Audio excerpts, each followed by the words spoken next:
नमस्कार दोस्तों, स्वागत है आपका आपके चैनल सिविल करीम में। फ्रेंड्स, इस सेशन में हम आरसीसी के एमसीक्यू की बात करते हैं। ठीक, अगर आपको सेशन अच्छा लगे तो आप चैनल को सब्सक्राइब, लाइक एंड शेयर जरूर कर लेंगे। चलिए फ्रेंड्स, अपना सेशन स्टार्ट करते हैं। क्वेश्चन नंबर फर्स्ट कह रहा है यहाँ पे, under constant load the creep strain in concrete. ठीक, क्रीप क्या होता है? क्रीप एक कांस्टेंट लोड पे एक डिफॉर्मेशन देखने को मिलता है। ठीक है, जैसे जैसे टाइम क्या होता है, इंक्रीज होता है, तो आपको क्रीप देखने को मिलेगा किसमें? कंक्रीट में।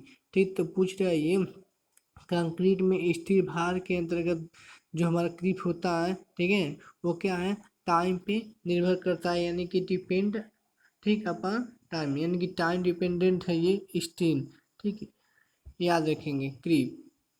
नेक्स्ट क्वेश्चन पे चलते हैं। नेक्स्ट क्वेश्चन पे चलने से पहले क्रीप बता देते हैं कि क्रीप कोफिशिएंट क्या होता है। क्रीप कोफिशिएंट जो है टाइम के साथ डिक्रीज करता है, याद रखेंगे। ठीक है, क्रीप कोफिशिएंट का मतलब क्या हो गया? थीटा। ठीक है, जैसे मान लीजिए 28 दिन पे, 7 दिन पे जो क्रीप कोफिशिएंट का वैल्यू होता है वो कितना होता है? 2.2 होता है। ठीक है, 28 दिन पे कितना होता है? 1.6 होता है। और A1 ईयर पर जो होता है हमारा क्रीप कोफिशिएंट, उसका वैल्यू कितना होता है? 1.1 होता है। देखिए यहाँ पे क्रीप कोफिशिएंट क्या हो रहा है? घट रहा है। लेकिन क्रीप स्ट्रेन की बात करेंगे, क्या होगा? टाइम के साथ इंक्रीज करेगा, याद रखेंगे। ठीक है, चलते हैं नेक्स्ट क्वेश्चन पे। बोला है यहाँ पे, IS 456 के अनुसार नमन मिक्स कंक्रीट, ठीक, निम्न में से किस ग्रेड तक प्रयोग करते हैं? फिर देखेंगे यहाँ पे, ठीक है, इस कोड के यानी कि IS 456 के अकॉर्डिंग पूछ रहा है, जो नॉमिनल मिक्स कंक्रीट होता है, ठीक है, वो किस ग्रेड तक प्रयोग की करते हैं? फिर एक चीज़ अपने लेक्चर में बताए हैं कि नॉमिनल मिक्स कंक्रीट क्या होते हैं, जनरली कौन से कंक्रीट हम यूज करते हैं, ठीक, बताए हैं। तो नॉमिनल मिक्स कंक्रीट जो है M10 से, ठीक है, M10 से M20 के बीच में क्या करते हैं? यूज करते हैं। ठीक है, यहाँ पूछा है क्या, किस ग्रेड तक प्रयोग करते हैं? तो M20 तक करते हैं, समझे? ठीक है, option number C correct answer. अगर बात करें इसके सोल्यूशन की तो देखेंगे यहाँ पे, कंक्रीट का क्लासिफिकेशन 3 प्रकार से किया गया था, बता चुके हैं लेक्चर में। ठीक, कहाँ कहाँ यूज होता है ये बता चुके हैं। कंक्रीट का क्लासिफिकेशन जो ये किया गया उसके स्ट्रेंथ के कारण किया गया है। ये जो कंक्रीट का क्लासिफिकेशन किया गया है ये इसके किसके कारण? ठीक, यूज के कारण किया गया है। तो नॉमिनल मिक्स देखिए क्या है, ठीक, 10 से लेके 20 के बीच में लाई करता है। तो क्या हो जाएगा, कहाँ तक प्रयोग करते हैं? 20 तक प्रयोग करते हैं। अगर प्लेन सीमेंट कंक्रीट का पूछेगा तो M15 से M25, ठीक, रेनफोर्समेंट जो है, ठीक है, M20 से लेके M40। तो याद रखेंगे फ्रेंड्स, यहाँ पे M20 जो है ये मिनिमम ग्रेड है, ये भी पूछता है। ठीक है, तो मिनिमम ग्रेड ऑफ कंक्रीट जो है आरसीसी में M20। अगर आरसीसी की बात करेगा उसमें मैक्सिमम ग्रेड पूछेगा आपसे तो हो जाएगा M40। ये भी अच्छा क्वेश्चन है, बार बार पूछता है। ठीक है, नेक्स्ट क्वेश्चन में चलते हैं। बोल रहा है यहाँ पे क्या, IS 456-200 के अनुसार प्रबलित सीमेंट कंक्रीट में कार्य हेतु से कंक्रीट का न्यूनतम ग्रेड होना चाहिए? देखिए यहाँ पे फ्रेंड्स वही क्वेश्चन पूछ दिया कि आरसीसी, यानी कि आरसीसी के लिए पूछ रहा है, प्रबलित सीमेंट कंक्रीट के लिए, ठीक है, मिनिमम ग्रेड। तो अभी बताएं कि मिनिमम ग्रेड कौन सा यूज होना चाहिए? M20। अब मैक्सिमम पूछेगा तो M40। Option number C correct answer. Friends, अगर आपको सेशन अच्छा लग रहा हो तो आप चैनल को सब्सक्राइब, लाइक एंड शेयर जरूर कर देंगे। ठीक है, ठीक, आपसे एक रिक्वेस्ट है, पहले आप लेक्चर को देखिए, उसी लेक्चर के अकॉर्डिंग जो उस MCQ हम लाए हैं। ठीक है, पहले लेक्चर पूरा देखेंगे, ठीक, कवर कर लेंगे, तो आपका MCQ क्या होगा? टोटल 25 से 25 क्वेश्चन आप सॉल्व कर देंगे। चलिए इसको बताइए। देखिए, क्रीप ऑफ मटेरियल, क्रीप क्या है अभी बताए हैं। ये कांस्टेंट नोट पर क्या है? डिफॉर्मेशन देखने को मिलता है, जैसे जैसे टाइम क्या होता है? इंक्रीज होता है। तो क्या हो जाएगा यहाँ पर, ठीक है, देखिए, भार हटाने पर भी ऊपर न रह जाना, ठीक है, बोला भंगुर हो जाना, ठीक, बोला तन न होना, फिर बोला है कि कंटिन्यूअस डिफॉर्मेशन। देखिए, continuous deformation with time under constant load बोलते हैं या सस्टेन लोड बोलते हैं, याद रखेंगे। तो ये हमारा क्या हो जाएगा? करेक्ट आंसर हो जाएगा किसका? क्रीप का।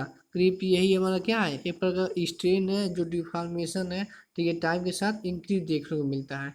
फिर इसका the tensile strength of concrete is, ठीक, approximately what percentage of compressive strength? हम बताएं पहले लेक्चर में कि हमारा जो कंक्रीट का टेंसाइल स्ट्रेंथ होता है वो कंप्रेसिव स्ट्रेंथ का कितना परसेंट होता है, ठीक है, वो कितना परसेंट होता है, ऊपरी होता है 10%, ठीक है। ठीक, कि हमारा ये कंक्रीट का कोई ठीक सेक्शन है अगर, उसका न्यूट्रल लिक्सेज हो गया, ऊपर कंप्रेशन जो होगा, नीचे टेंशन जो हो गया, ठीक है। तो ये तो हो गया कब, जब एनफोर्समेंट प्रोवाइड किए। विदाउट एनफोर्समेंट प्रोवाइड किए पूछ रहा है तो कंक्रीट का कुछ ना कुछ टेंशन सहता है, वो कितना सहता है, जितना कंप्रेशन रहेगा उसका 10% वो टेंशन लेता है, ये याद रखेंगे, ठीक है। तो 10% क्या करता है, उसमें टेंशन आता है। नेक्स्ट क्वेश्चन में चलते हैं।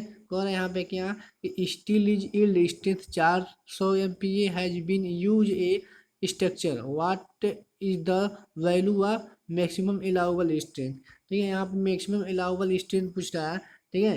तो यहाँ पे देखेंगे मैक्सिमम अलाउबल स्ट्रेंथ क्या होता है, ठीक, देखेंगे। जैसे मान लीजिए माइल्ड स्टील का ये स्ट्रेन स्ट्रेन ग्राफ हो गया, ये हमारा अल्टीमेट, ठीक। ये मेरा पॉइंट क्या हो गया, ये मेरा पॉइंट हो गया क्या, इल्ड पॉइंट। तो इल्ड पॉइंट से, ठीक, और उसके बाद पूछा है क्या, परमिसिबल। परमिसिबल यानी कि ठीक अलाउबल, उसी को परमिसिबल बोलते हैं, उसी को अलाउबल बोलते हैं, उसी को वर्किंग स्टेज बोलते हैं, ठीक है। तो वर्किंग स्टेज अलाउबल या जो परमिसिबल होगा हमेशा इल्ड से क्या होता है, कम होता है। क्यों, क्योंकि हम इल्ड स्टेज जो होता है उसी में हम क्या करते हैं, फैक्टर ऑफ सेफ्टी, स्टील के फैक्टर ऑफ सेफ्टी से डिवाइड करते हैं, हमें परमिसिबल वैल्यू, ठीक है, या allowable value of allowable stress हमें क्या होता है, प्राप्त होता है, ठीक है। तो क्या करेंगे, यील्ड स्ट्रेस ये है, ठीक है, ये कितना है 400, ठीक है, 400 हो जाएगा। उसके बाद ये फैक्टर ऑफ सेफ्टी कितना लेते हैं इस स्टील के लिए, बताएं पहले लेक्चर में, 1.78। इसे अब जब डिवाइड करेंगे किसमें, 400 में 1.78 का, तो आपको आंसर कितना मिल जाएगा, ठीक है। तो मिल जाएगा यहाँ पे एक नियर अबाउट, ठीक है, 200, ठीक, 240 के आसपास ही जाएगा, ठीक है, याद रखेंगे।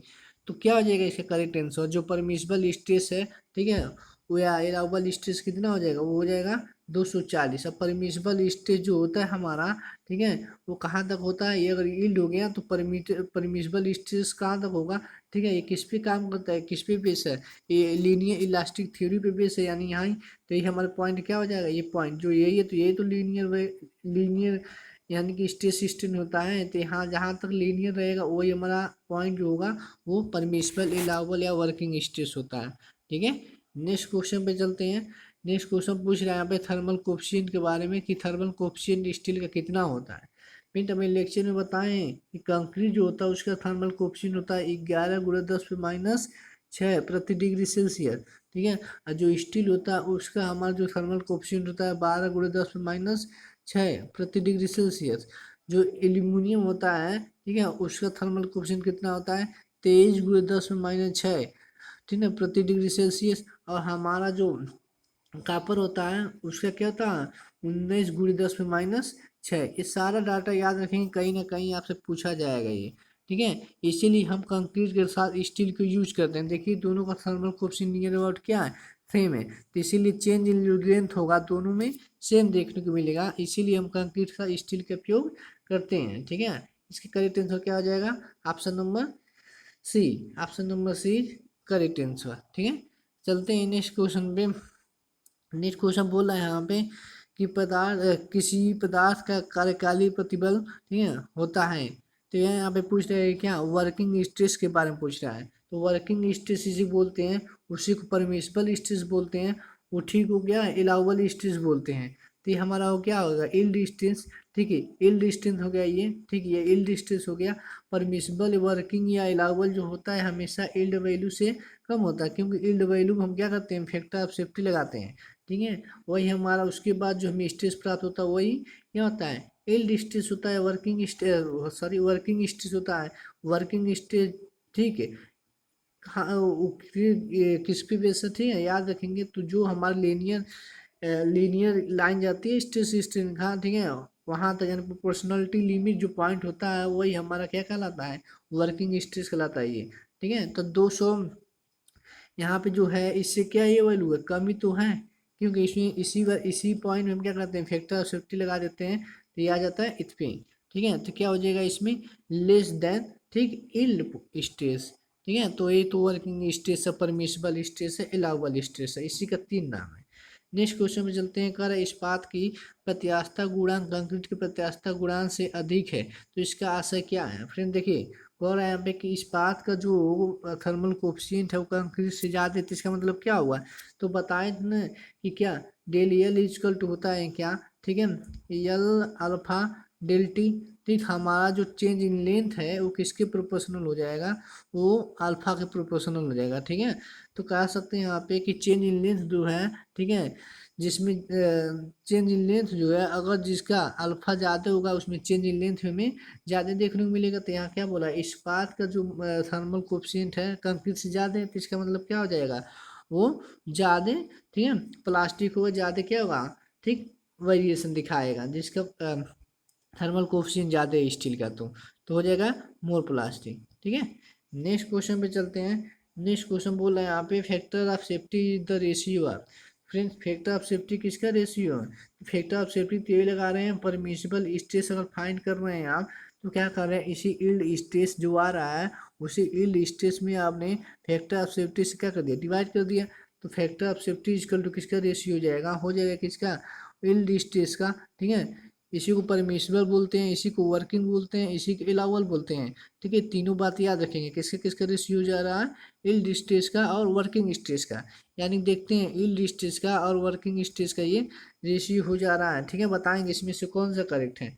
ठीक, कौन सा करेक्ट है, देखिए ऑप्शन नंबर डी में दिया गया है कि यील्ड स्ट्रेस और वर्किंग स्ट्रेस, इसी को परमिसिबल स्ट्रेस करते हैं, वर्किंग स्ट्रेस को परमिसिबल या अलाउबल स्ट्रेस करते हैं। ठीक है, ये कहाँ पे होता है, हमारे स्टील में जब स्ट्रेस स्ट्रेन डायग्राम बना रहे हैं तो उसमें शो कराएं इसे। ठीक है, पेन लेक्चर में इसको। ठीक फ्रेंड्स, अगर सेशन अच्छा लगा तो आप चैनल को सब्सक्राइब लाइक एंड शेयर जरूर कर देंगे। ठीक है, चलिए इसके आंसर बताइए। बोल रहा है क्या, हाई स्ट्रेंथ कंक्रीट। तो क्या आता है हाई स्ट्रेंथ कंक्रीट का मतलब क्या है, देखिए कंक्रीट का जो सामर्थ्य है वो क्या है, ज़्यादा है। जो सामर्थ्य ज़्यादा है इसका मतलब क्या हो गया, वाटर सीमेंट रेशियो कम रखा गया होगा तभी तो ऐसा होगा। जब वाटर सीमेंट रेशियो कम रखा गया होगा तो इसका मतलब जो क्रीप हमें देखने को मिलेगा वो क्या मिलेगा, कम देखने को मिलेगा, स्मॉल देखने को मिलेगा। और ये मॉडुलर सब जो इलास्टिक होता है इसका क्या होता है, वो ज़्यादा होता है। ठीक है, तो क्या हो जाएगा, इसका करेक्ट आंसर हो जाएगा सी। ठीक, A and B. Next question में चलते हैं। कर यहाँ पे कंक्रीट के अभिलाक्षित सामर्थ्य को उस सामर्थ्य से परिभाषित किया जाता है जिसके नीचे, देखिए फिर बोल दिया है जिसके नीचे, ठीक, कितना परसेंट से ज़्यादा परीक्षणों के परिणाम होने की संभावना नहीं है। तो देखिए यहाँ पे कर यहाँ पे, ठीक, कितना परसेंट है, ठीक, संभावना, ठीक, ज़्यादा परीक्षणों की परिणाम होने की संभावना नहीं है, यानी कि करेंगे मतलब ये है कितना परसेंट चांस है, ठीक है, वो क्यूब जो है, ठीक, फेल कर जाएगा।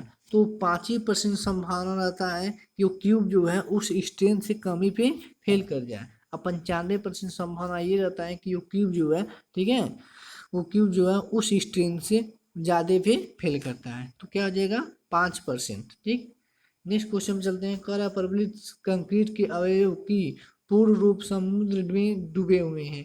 ठीक है, ये डूबे हुए हैं, इसके लिए अतिरिक्त प्रभावी आरोप जो संहिता के द्वारा दिया जाता है बताना है आपको।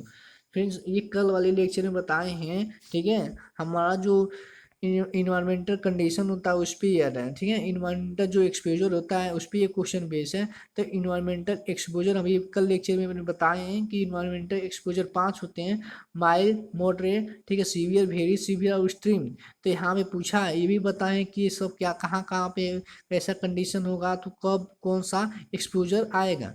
ठीक है, तो अगर नहीं आप देखिए तो कल का लेक्चर जो है, ठीक है, जाइए देखिए।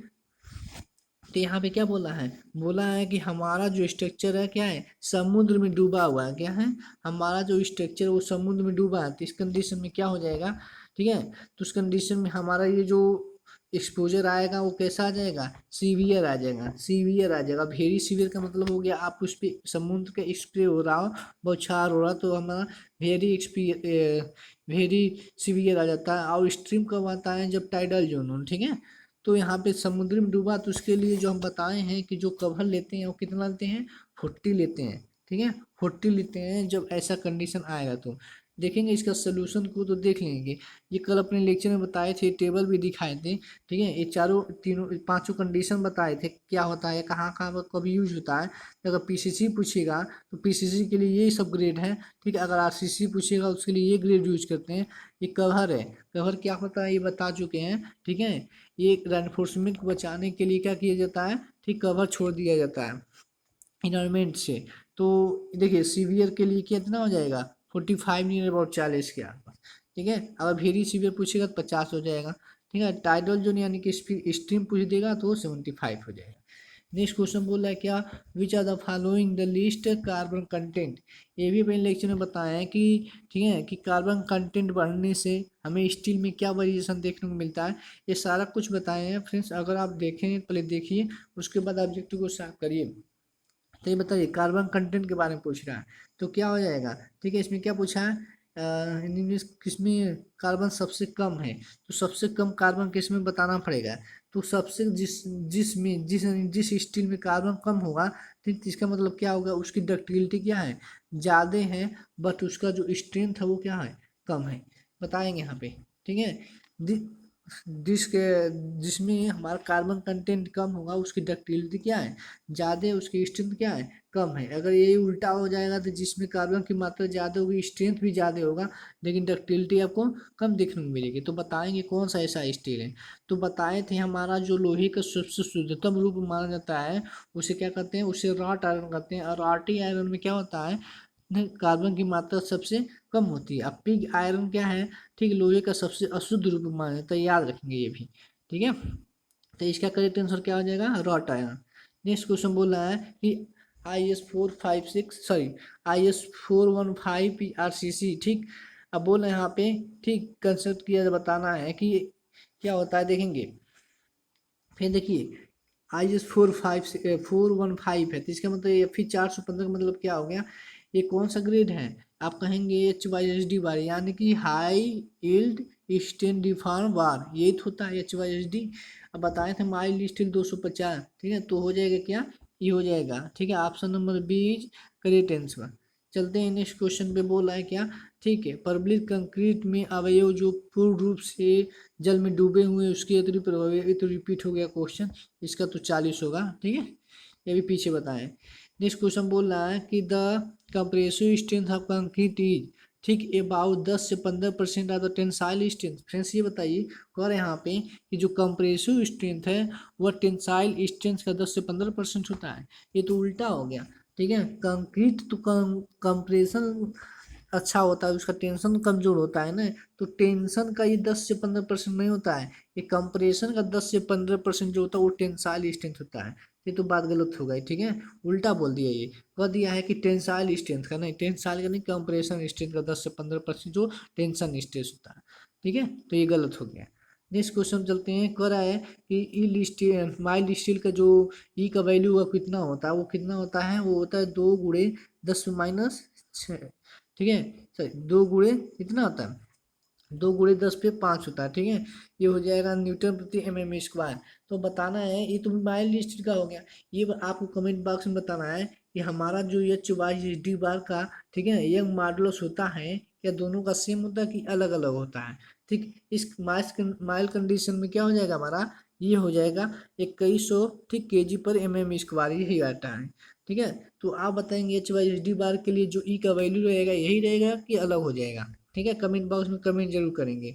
चलिए नेक्स्ट क्वेश्चन बोल रहा है यहाँ पे, ट्विस्टेड बार हैज, ठीक, more yield stage than ordinary mild stage.